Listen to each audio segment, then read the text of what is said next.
Hello. I'm recording this video for the ZCON makeup team, part of which, or most of which, are having some sort of sculpting party.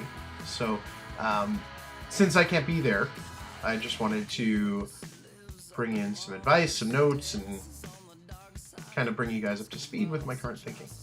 Stuff that I probably don't need to drive home, but I'm going to anyway. Good wounds, good prosthetics have a story behind them. So make sure that as you're sculpting, or before you even get to sculpting, you're considering what this wound is, how it happened, why it happened, and you're sculpting with a goal. You can reuse things in other places, but you should always be starting with the question of how did this happen. As you get started, I want you guys to keep in mind the depth of these things can be pretty low. Since we're applying it and then we're putting makeup and we're coloring it in, we have a lot of ability to increase the depth of things. So your prosthetic should never be as deep as the actual wounds are. These can be really, really thin. So this is an example of a piece I did. This can be used someplace on the face, on the neck, wherever. Once this baby's colored in, there's going to be a lot of depth to it. But before then, you can see the profile of the piece is very, very minimal. And that's our goal. A ½ inch is plenty of height to do almost anything illusion-wise. So some examples, right? Let's say we've got some sort of wound where a big chunk of the skin is taken out, right? Like this would be what it looks like in reality. So that's the 1.5 inch depth that we're going for. However, from a sculpting standpoint, we don't need to go there. Excuse the markings on this. I had previously recorded this and I forgot to turn my sound on. But, you know, this effect will be done with this type of prosthetic, or this depth to the prosthetic. You'll notice that we're talking about a very tiny lip. You notice that we're talking about very little depth. That depth can be increased by makeup. So a couple of things about the human body. So if the wound goes deep enough, in a lot of areas you're either seeing fatty tissue or striations of muscle. That's great from a texture standpoint. I wouldn't be too specific and deliberate and too pronounced in any of the textures you create because we don't want to limit the usage of the prosthetic. But think about layers, think about fatty tissue, think about muscle, right? Again, going back to this guy, we have some things that hint at fatty tissue. We've got some layers in there, and we have some muscle. We actually have muscle going in, different directions over itself, slightly different directions, not crisscrossing or anything like that. But, we have the notion that wherever this wound is, it's a place that has not one big muscle, but a bunch of little muscle texture. I've also got some veiny hints in here. Really hard to see. You probably see right around there. Mike can pass this around. Sending these guys down. Okay, hopefully you had a chance to watch the Nimba Creations or Nimba Effects application video that I posted to the Action Vance Effects Facebook page. If you didn't, take a look at it because it shows a really good throat slit prosthetic that mimics what the body actually does a lot of the time in trauma. So when skin is cut, there's a couple of things. Skin doesn't fold out like you're opening up wrapping paper. In fact, the skin tends to, the flesh around it swells up, which causes the skin to contract a little bit more and kind of curve inwards. So I want you to keep that in mind when sculpting, right? We want to stay away from things like this, where we have these flaps of skin. They're really easy to create in clay, but they're not realistic at all. The body never does that.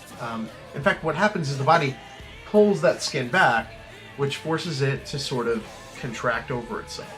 So edges of a piece should typically either be straight or they should curve inwards like that. Remember that the body is protecting itself, and the swelling that happens around most traumas is going to sort of create that.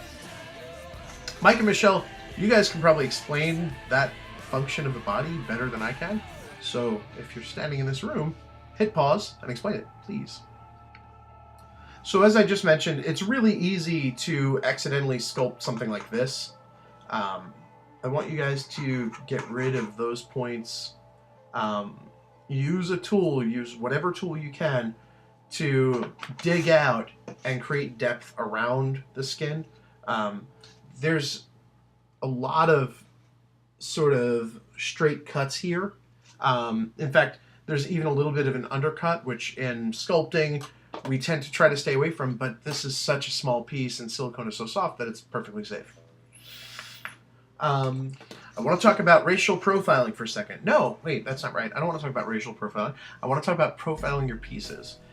When I say profiling your pieces, I mean figuring out the actual profile of the piece and how much we actually need to go from, let's say, the edge of the wound itself to the edge of the prosthetic itself. Generally, I try to keep this really small. I try to keep this to about 1 inch. We want to have it be enough space so that there's a really nice sort of gradual trimming down of it until we go from clay to board. But we don't want to keep it too long so that we have now a skin or some sort of like crazy flashing that we need to deal with and blend in. We spent a lot of time on some of my earlier pieces blending things in. So let's keep our eyes on this. Let's keep this in mind, and let's keep this as minimal as possible while still giving enough, I'll say, runway so that there's that natural gradient. So again, when I say natural gradient, what I mean is this is like a pretty typical gradient in one of my earlier sculpts. In fact, the Nancy bite face wound, it's a little bit better than this, but I have some issues in there. This is really easy to sculpt. In fact, it's very natural to just kind of put clay down and then use your finger to smooth it down a little bit. However, that's natural. This is way more realistic. And how do we get there? You're going to sculpt pretty much the same way, but then you're just going to use a tool. There's a lot of tools like this that are straight up metal. I know that Mike picked up a bunch from Michael's, I believe. You're just going to use your rake tool to just take it down real slow. In fact, I would say that in the time it takes you to sculpt, you're probably going to spend half of your time actually sculpting, and then the other half of your time smoothing and cleaning and adding little bits of texture. A word about texture. So when I say adding texture, we want to keep in mind that the outside of the prosthetic, so outside of the wound, has to look like skin, and inside of the prosthetic has to have enough texture in it so that we're picking up the makeup and it's not just this flat area. So far, everything I've seen from our team tends to do that part really well, so that's cool. Keep in mind that texture should be done in a way that makes the prosthetic repositionable. So if you're carving something into a texture, if you're carving something into a prosthetic, that means the only place I can use it is the side of my head. That's not a prosthetic that we need for this film. There's very little that you can do which would end up like that. If you keep with muscle striation, fatty tissue, and stuff like that, we're going to be okay. So one of the things that I've been doing lately on all of my pieces is I've been using a stipple to sort of burr down some of the problem areas. So again, going to this example, right? It's very easy to sculpt this, and that's a lot of what we do. You can take a black stipple sponge, one of the really coarse ones, and use it in a circular motion really lightly over the piece to take something from here closer to here. What happens is it sort of rounds things out, it takes some material away, and it adds to that sort of organic feel that we're talking about. All of these pieces have been burred. I'll use that sometimes on the inside. So with the muscle striations, if I want to get lazy or if I want to do it really quick, right, I'm just going to use some sort of pointy tool and carve a bunch of lines in, right? Well, if you carve a bunch of lines and they look like a bunch of lines. However, if you then take that black stipple and really lightly burr down those edges, you take it to a more organic place, so things are a little bit more round. You end up depositing a little bit of the material in random spots, which is really cool. It just creates more randomness. Then if you take that same method to one of the smooth areas, so if you start doing it over here, what happens is you get rid of that shininess that we're used to in the monster clay, and you start to see a matte, almost skin-like finish. if you're doing it right and you're doing it in circles, those circles create these lines that intersect with each other, and it sort of starts to recreate that like X pattern that you guys have seen in some of the videos from other artists. It's a really great method of burring down those edges. I also use it over here on the outside area, right? Like if you notice that we have like, you can see through the clay in this area over here, you start to see that like the area looks feathered. That's your goal, because if we can't see it on the board, we can't see the clear like line on the board, we sure as hell can't see it when it's applied. So use your stipple to wear that stuff down. That's a great way to blend the edge down. So this is an example of a piece that Ren sculpted, and then I just came in and brought down. I don't have to do that to her pieces anymore, but this is also one of my favorites, so I'm showing it off. So this piece can be used kind of anywhere on the body. The piece itself was initially intended as a bite. On the neck, it looks like a great bite. On the face, it looks like a great chew. There's so much you can do with it. But this piece itself, if you look, right, there's so much translucency around the edges that it's kind of ridiculous. This is a great piece. You wanna think about that. You'll notice that from wound to edge of the prosthetic, we're only talking about maybe 1/4 of an inch here.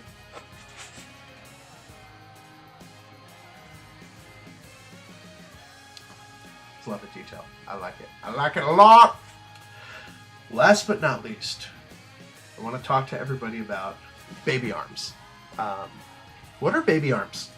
So if you guys, whoever worked the proof of concept, at some point somebody came in with baby arm, like plastic doll arms sticking out of her actually pregnant daughter.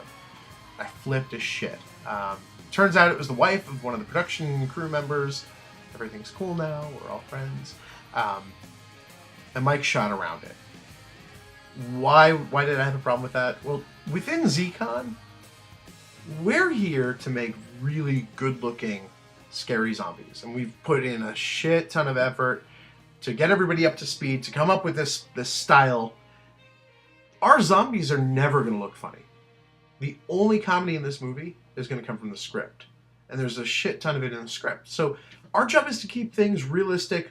Our job should be, anything you see a still of should look nasty, should look scary, should be disturbing and hard to look at to a certain extent.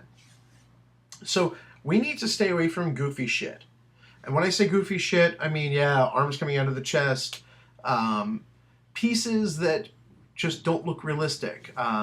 There was, somebody had proposed an eyeball prosthetic, right, where the eyeball was just kind of dangling. And yeah, there's a little bit of a nod to one of the classic films. But the fact of the matter is, within ZCON, there's no attack where that makes sense or that's going to happen. Our zombies aren't slipping their thumb in gingerly into your eye socket and scooping your eyeball out so that it somehow dangles on apparently a piece of elastic that you have stuck in your skull, because FYI, the optic nerve and blood vessels don't actually go that far to let your eyeball hang out here. That's not going to happen. We're not going to be doing any exposed teeth sculpts or anything like that. Why? Because even if you do an amazing job, like the Nimba guys do a great job of this stuff, the second the actor emotes in any way, that illusion's lost. And it just starts to look goofy. Any of the stuff you guys have seen on screen where there's exposed teeth, I would say 90% of it is usually multiple pieces of prosthetics. So maybe something on the lips, which represents teeth, and then something that goes over it. That way there's independent motion. Or a dental appliance, like you guys might have seen us do for some of the not proof of concept, some of the pre-production shots, specifically Evil Dead Mike or Dominique the Happy Zombie that I had at New York Comic Book Marketplace this year. We need to stay away from anything that's not believable, anything that's goofy, anything that won't happen. So at no point am I going to approve a prosthetic. Excuse me, who is it? Sorry about that. So what I was saying is, at no point am I going to approve a prosthetic that is completely unrealistic and honestly goofy. So, you know, no designing an open chest wound where we see the heart or anything like that. Keep it agile. I want to be able to reuse these prosthetics. Very few of them should be single-use things. You know, if we look at Nancy's mouth, that is a bite that I developed. That was, you know, we've used that bite on Ali Lukowski's shoulder, I think, or maybe that was just a shot that we took when we were testing out. Regardless, works on the shoulder, works on the neck, works on Nancy's mouth, and only Nancy's mouth. So we want to design for repurposability, reduce, reuse, recycle, whatever it is. So that concludes my talk on ZCON sculpting. Thank you all very much for being here and doing all this stuff. I know that you're putting in time. This is probably before the production actually starts. I'm really excited to see stuff. Please feel free to email me pictures of things. I'm happy to give you feedback. Be ready to get feedback. Bye.